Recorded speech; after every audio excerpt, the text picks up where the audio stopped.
cette année sur Bogisim? La nouveauté cette année, c'est une voie équipée, très dure, qui a une cotation de 9A. Donc cette voie n'est pas encore enchaînée. On a invité donc 4-5 grimpeurs très forts à venir participer à cet événement. Donc, Bon alors cette fameuse voie, comment s'appelle-t-elle? alors cette voie s'appelle Tonnerre de Rage. C'est une voie que j'ai équipée en 2006.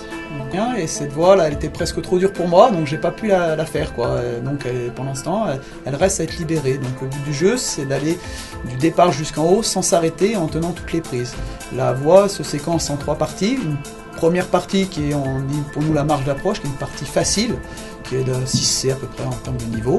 Puis après on attaque le vif du sujet là, qui est donc une deuxième partie en 7C plus 8A, qui fatigue un petit peu les bras sur du joli caillou concrétionné, type calcaire jaune avec des petites colonnes.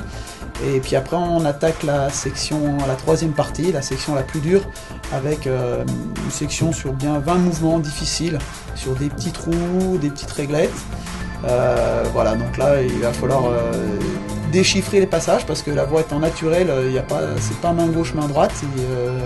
Les grimpeurs vont devoir essayer de comprendre comment ça passe, mais il y a tout ce qu'il faut parce qu'il y a déjà 1 ou 2 grimpeurs forts qui sont venus et qui ont réalisé aussi eux tous les mouvements.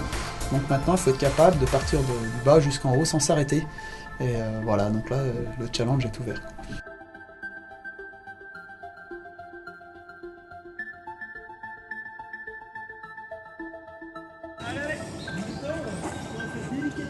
Cédric Lachat, fort grimpeur suisse de niveau international. C'est un grimpeur très polyvalent, un ancien compétiteur qui a eu quelques titres au niveau européen et mondial. Il a participé samedi à la voie ultime. Il est monté très haut dès ce jour et c'est lui qui a atteint la plus haute prise. Il a mis une prise de plus que tous les autres grimpeurs.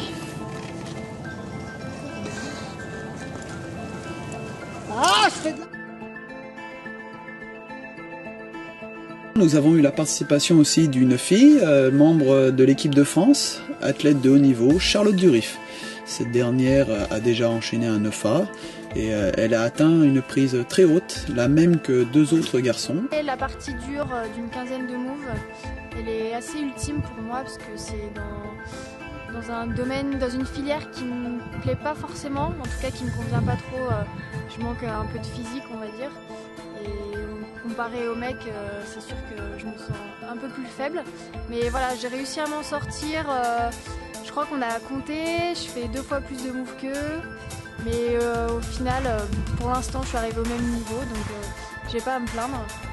Moi, cette voie, je l'ai trouvée vraiment super classe. Le rocher, il est magnifique. Les mouvements que je fais, ils sont très techniques. Il faut tout contrôler, donc ouais, j'adore ça. Et puis l'avantage, c'est que du coup, je fais plein de petits mouvements, donc j'ai moyen de bien me battre et de progresser à chaque run en fait.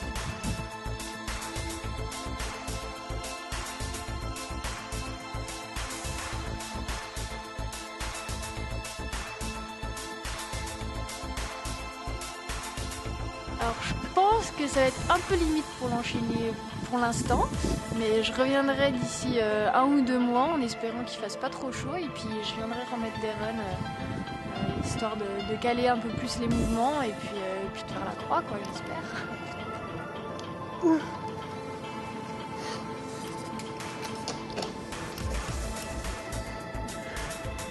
Nous avons aussi la participation de 2 Savoyards, 2 forts grimpeurs. Le premier est Mathieu Bouillou, membre de Chambéry Escalade.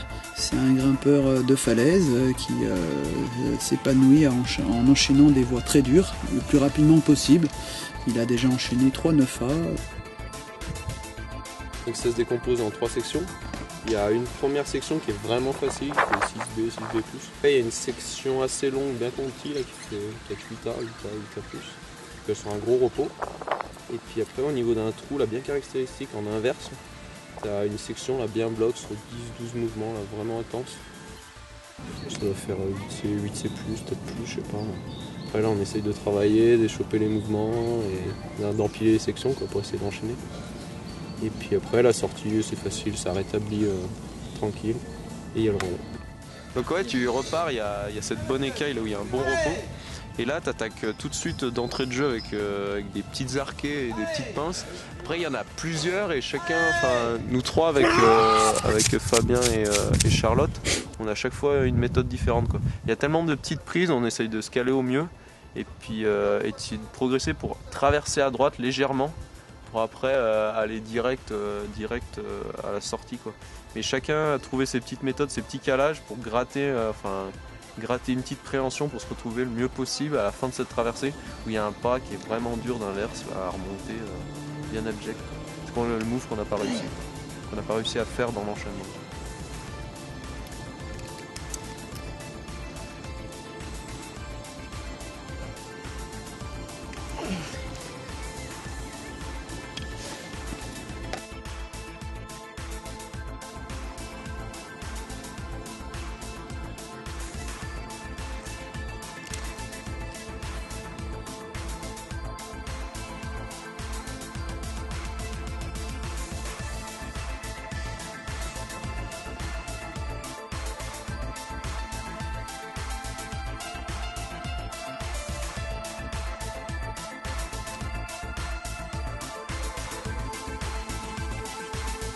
Voilà, c'est le meilleur run que j'ai tapé. Il manque pas grand chose. Il fallait que j'arrive à valoriser encore une règle que j'arrive pas à remonter là en inverse. Et puis après il y a encore 4 moves à se taper, mais je pense que ça se gère après. Il y a moyen de bien se battre et c'est sûr que ça sort. Donc là ça avance, c'est bon. On a l'impression d'avancer, ça fait plaisir. Le deuxième fort grimpeur savoyard est Fabien Dugy. C'est un ancien compétiteur et expérimenté de l'équipe de France. Ce dernier s'est mis aussi à la montagne. Il est en cours de formation pour devenir guide de haute montagne. Beau léger dévers classe avec des colos, ça devrait faire 8A. Et ensuite on attaque vraiment le crux sur une traversée sur des toutes petites prises. Après il faut remonter des petites inversées et grosses plats en inverse pour aller jeter sur une réglette, ça c'est vraiment dur. Et c'est là où ça se joue sur 10-15 mouvements à peu près. Et je bute au milieu du crux, quoi.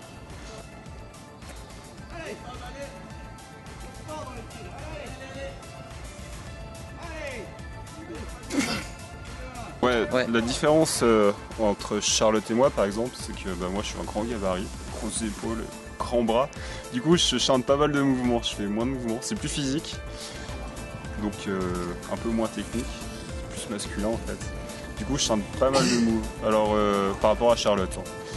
Du coup je pars du repos et je prends donc une réglette, après une petite colo en pince, je ramène à côté sur un sale plat. Après je vais dans une fente. Et après, réglette, inversée, autre inverse. Et Charlotte, à la place de tous ces mouvements, elle doit en faire peut-être 2 fois plus. Tous des tout petits mouvements, des petits calages de pieds. Mais au final, ça change pas grand-chose dans la cote. C'est juste des différences physiques qui font qu'on fait pas la même chose. Mais au niveau de difficulté, ça reste la même chose.